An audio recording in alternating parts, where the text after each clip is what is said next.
Halo kawan-kawan, kembali lagi di channel Logika Politik. Channel yang membahas mengenai logika-logika untuk beberapa keadaan perpolitikan dan prediksi mengenai perpolitikan ke depannya. Tetap bersama saya di sini dan jangan lupa like, subscribe dan share videonya jika kalian suka.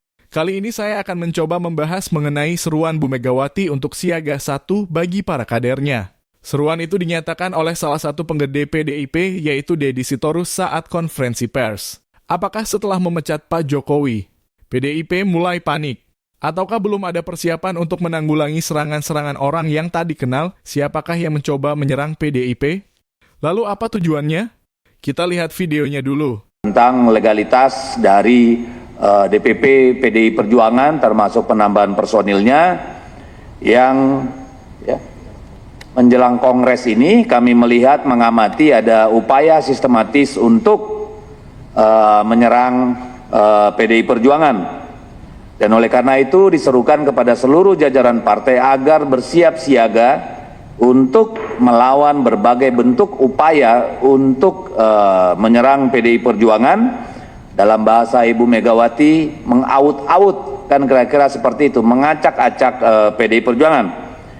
Nah, kami melihat bahwa bertebarannya spanduk ini dan kemudian adanya beberapa indikasi pengerahan buzzer-buzzer dan informasi-informasi sesat ya tentang PDI Perjuangan. Misalnya soal spanduk, kami menyerukan kepada polisi agar mencari tahu siapa aktor di belakang itu, karena misalnya kami melihat banyak spanduk itu dipasang di daerah-daerah strategis, bahkan ring 2 seperti Kuningan, ya, Rasuna Said dan sebagainya, yang tidak mungkin dilakukan masyarakat biasa. Ini adalah upaya sistematis, ya, dan terstruktur. Sangat aneh kalau polisi tidak bisa mengetahui siapa yang melakukan ini, karena di mana-mana ada CCTV dan daerah-daerah itu selalu harusnya adalah daerah yang steril karena banyak misalnya kedutaan dan sebagainya. Juga kami menangkap ada upaya-upaya dari berbagai informasi dari berbagai pihak kepada kami adalah upaya-upaya kriminalisasi hukum, ya, yang sementara terjadi. Oleh karena itu kami menyerukan, Ibu Megawati menyerukan agar polisi tetap profesional dan presisi dalam menjaga stabilitas politik di negara kita, karena ongkosnya akan terlalu mahal kalau polisi gagal menjaga stabilitas politik yang akan berimplikasi terhadap stabilitas ekonomi, terlebih dalam situasi menjelang akhir tahun seperti ini, di mana kita juga melihat kurs dolar sudah semakin tidak terkendali. Dan ini sangat berbahaya karena Januari, Februari biasanya perusahaan akan membutuhkan banyak sekali dolar untuk membayar kewajiban ataupun belanja. Nah, dalam rangka itu Ibu Megawati juga berterima kasih kepada jajaran partai, nanti videonya akan kami tunjukkan, yang telah menunjukkan soliditas partai, yang mempertanyakan berbagai tindakan-tindakan yang menurut kami itu adalah indikasi-indikasi penyerangan terhadap PDI Perjuangan, dan itu sudah ditunjukkan oleh struktural partai di berbagai daerah di Indonesia bahwa PDI Perjuangan siap melawan siapapun yang coba-coba ingin mengganggu ketenangan PDI Perjuangan dalam berkontribusi bagi pembangunan bangsa.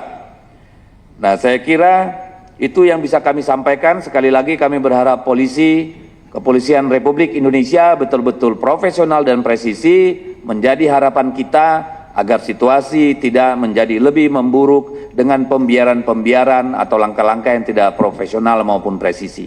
Saya kira itu pengantar dari saya. Selanjutnya kami persilakan Bung Roni Talapesi sebagai Ketua Bidang Hukum, dan kemudian di sebelah saya juga ada Bung Alfon Kurnia Palma dari Tim Reformasi Hukum Nasional yang juga nanti akan menyampaikan beberapa informasi. Kami persilakan Bung Roni.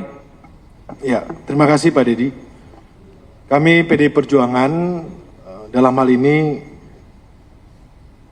akan menyampaikan terkait dengan situasi nasional yang tadi disampaikan oleh Pak Deddy, di mana kita melihat bahwa adanya spanduk-spanduk yang bertebaran di jalan protokol di Jakarta, tentunya kami akan menyatakan sikap kami. Yang pertama adalah telah terjadi upaya secara sistematis yang digerakkan oleh kekuatan terstruktur untuk mendiskreditkan PDI Perjuangan dan Ketua Umum PDI Perjuangan, Ibu Profesor Dr. Megawati Soekarno Putri.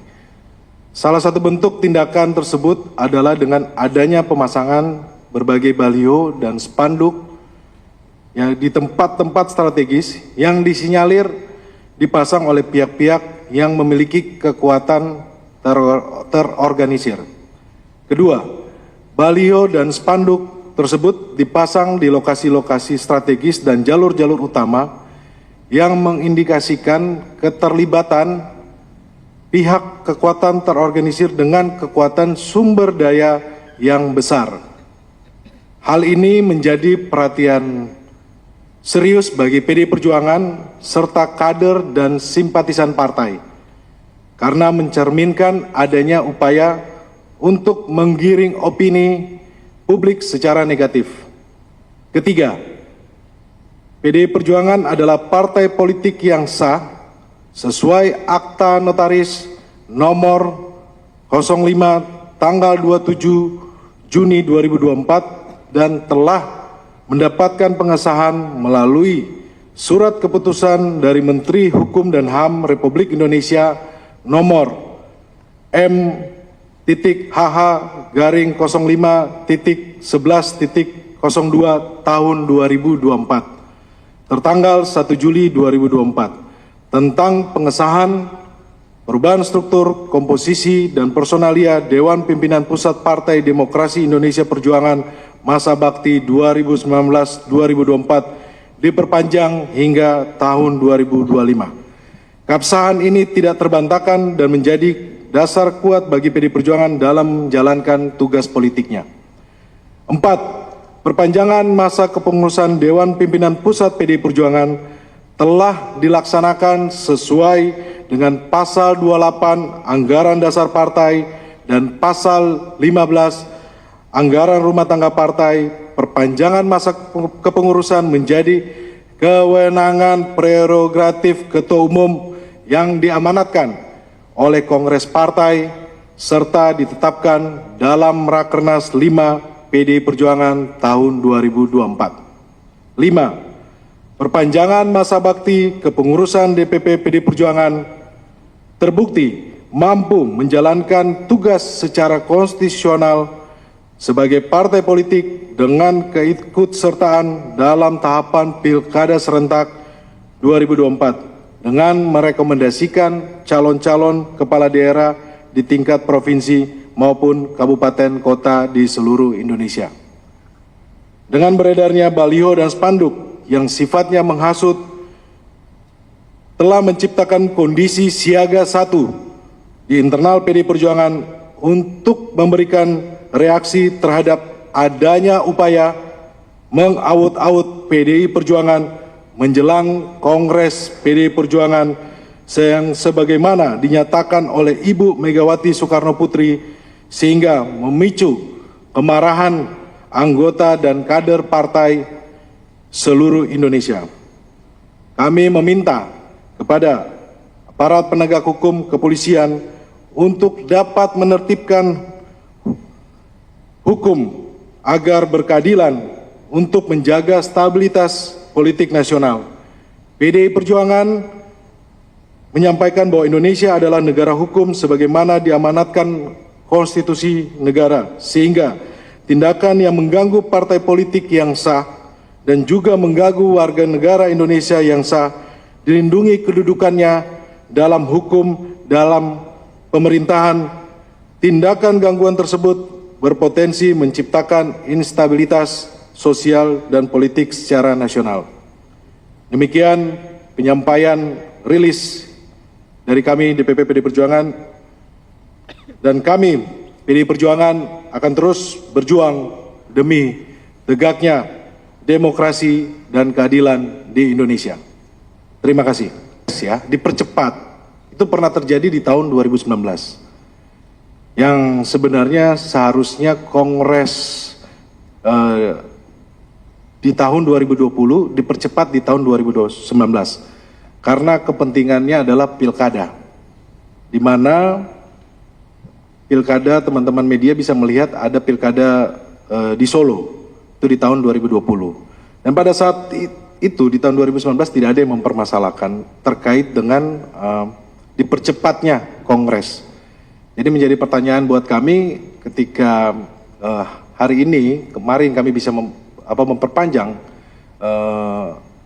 DPP, kemudian menjadi pertanyaan dan beredar spanduk, kemudian ada gugatan-gugatan kepada PDI Perjuangan. Itu saja yang perlu diketahui oleh rekan-rekan media. Terima kasih.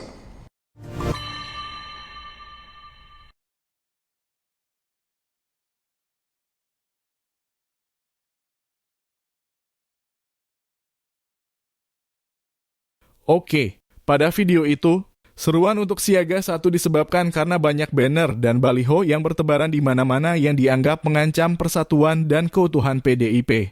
Dengan alasan itu, sepertinya memang PDIP mulai panik dan logikanya begini. Jika memang PDIP merasa panik, maka kemungkinan ada benarnya banner-banner yang bertebaran di mana-mana itu karena rasa panik biasanya muncul jika seseorang telah melakukan kesalahan. Dan mungkin kesalahan yang dilakukan adalah kesalahan fatal. Kenapa gara-gara baliho itu PDIP langsung siaga 1 seperti seruan Megawati? Nah, jika memang hanya untuk berhati-hati, alangkah baiknya tidak mengumbar seruan siaga 1 yang seakan-akan bakalan terjadi perang yang sangat berkecamuk dan memporak-porandakan negeri ini. Memangnya kalau PDIP hancur, negara ini akan hancur juga. Atau ketika PDIP terpecah belah maka akan menghancurkan juga persatuan dan kesatuan bangsa? Harusnya walaupun sebuah partai ternyata terpecah atau bahkan hancur, maka akan muncul partai-partai baru yang mungkin salah satunya atau salah banyaknya adalah dari kader PDIP sendiri. Maka harusnya PDIP lebih bangga dong, karena partainya bisa memunculkan partai-partai baru lagi melalui kadernya. Malah kesannya adalah PDIP sudah melakukan sebuah kesalahan yang sangat fatal sehingga terlihat panik dan langsung menyuarakan siaga 1. Malah terlihat sangat lebay dan over dalam menyikapi fenomena politik yang terjadi. Kalau memang baliho-baliho itu dituduhkan kepada Pak Jokowi lagi, maka saya katakan Pak Jokowi adalah seorang pendekar politik tak terkalahkan. Karena satu orang dilawan oleh puluhan dan mungkin ratusan orang bersamaan. Yang anehnya ketika Pak Jokowi semakin diserang, justru pembelaan dari masyarakat akan semakin gencar sehingga malah PDIP kesannya melawan rakyat Indonesia sendiri. Sudah kita ketahui bersama. Dengan munculnya Pak Jokowi yang bergabung dengan Presiden kita, Pak Prabowo Subianto. Banyak partai yang ikut dalam Koalisi Indonesia Maju atau KIM mendekati Pak Jokowi, bahkan tidak sedikit dari mereka yang menawarkan kepada Pak Jokowi untuk masuk ke dalam partai mereka. Ya, lalu apakah PDIP belum mempersiapkan diri untuk mengantisipasi serangan-serangan dari kalangan yang belum diketahui bayangannya itu? Jawabannya ada beberapa kemungkinan. Kemungkinan itu didasarkan atas siapa pelaku penyebaran baliho yang bertuliskan macam-macam itu dan apa tujuan mereka memasang baliho-baliho itu. Dan kenapa terkesan ujuk-ujuk ada baliho semacam itu dan tidak diketahui siapa yang memasang balihonya. Banyak keanehan memang pada pernyataan Deddy Sitorus itu. Kemungkinan pertama yang memasang baliho itu dari pihak orang-orang yang sayang kepada Pak Jokowi. Atau orang-orang yang memang sudah cinta mati kepada Pak Jokowi yang tidak terima Pak Jokowi diperlakukan seakan-akan dia tak pernah berjasa sama sekali kepada PDIP dengan bahasa dipecat, bukan diberhentikan. Jika yang melakukan adalah orang-orang ini, maka tujuannya adalah untuk memperingatkan pihak PDIP bahwa mereka juga telah melakukan beberapa kesalahan seperti beberapa tulisan yang ada di banner itu. Atau memperingatkan PDIP agar tidak lagi menyerang Pak Jokowi dengan membabi buta. Karena pihak orang-orang yang cinta Pak Jokowi juga gak goblok semua. Banyak orang pintar yang memang lebih memilih diam daripada terkesan membela diri. Kemungkinan kedua baliho itu dipasang oleh orang-orang PDIP sendiri. Nah, jika kemungkinan ini yang benar, maka ada kemungkinan lagi diantaranya adalah, ini ulah orang-orang PDIP yang udah kadung sakit hati kepada Bu Megawati. Bertujuan agar mendapatkan dukungan dari masyarakat dan uji nyali untuk para pengurus PDIP. Atau memang orang yang disuruh oleh penggede PDIP untuk mengombang-ambingkan pemikiran masyarakat dan membuat bingung masyarakat, juga membuat banyak spekulasi-spekulasi mengenai baliho itu sekaligus untuk mensurvei tingkat kepercayaan masyarakat kepada PDIP seberapa besar sebelum diadanyanya Kongres Nasional. Tapi jika ini yang dilakukan PDIP, ya malah blunder lagi dong. Karena dengan memasang baliho-baliho yang bahasanya diantaranya meminta Megawati diadili karena beberapa alasan. maka mereka sedang menyerang ketua umum mereka sendiri dong. Nah, kemungkinan yang ketiga adalah ada pihak ketiga yang mengambil kesempatan dari perseteruan antara PDIP dengan Pak Jokowi agar membuat kedua pihak ini lebih intens saling menyerang dan dengan adanya salah satu dari mereka yang menjadi korban. Atau bahkan dua-duanya menjadi korban alias kalah semua. Maka pihak ketiga ini bisa mengambil kesempatan lain untuk muncul nantinya. Jika kemungkinan ini yang benar, maka pihak ketiga ini adalah pihak yang paling tidak beretika. Karena mengambil keuntungan dari sebuah permasalahan yang mungkin bisa memecah belah persatuan bangsa.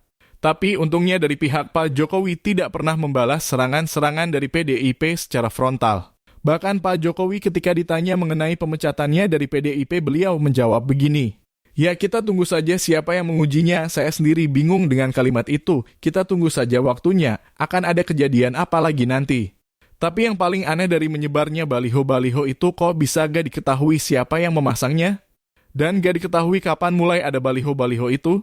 Karena bisa jadi itu baliho lama yang sudah disiapkan oleh seseorang yang memang mau mendanai pembuatan baliho itu kemudian dipasang di beberapa titik. Bahkan ada yang di flyover kok ya. Masa masang baliho di flyover gak ada yang lihat. Dan gak ada yang nanya gitu. Lagi masang apa mas? Baliho apa mas? Begitu. Tapi apapun itu respon dari PDIP terkesan panik saat melihat baliho-baliho bertebaran yang memang bertuliskan mengenai Bu Megawati, lalu kenapa harus panik itu?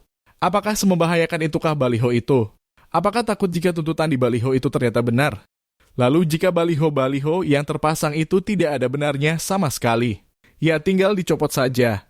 Gak usah berkomentar yang terdengar agak tanda kutip lebay begitu. Gara-gara baliho langsung siaga 1. Siaga 1 tuh kalau kader-kader dan penggede-penggede PDIP tiba-tiba pada dipanggilin KPK. Atau dipanggil pihak berwajib karena tersandung kasus. Itu harus siaga 1. Karena pertahanan mereka harus lebih diperketat. Lah ini, gara-gara baliho diserukan untuk siaga 1. Kan terkesan lebay juga. Ya enggak sih? Terkadang sesuatu gak selalu harus dibuka di khalayak umum dan di konferensi perskan. Karena yang namanya berita saat ini sudah sangat mudah tersebar dan siapapun bisa melihat berita itu melalui berbagai media massa.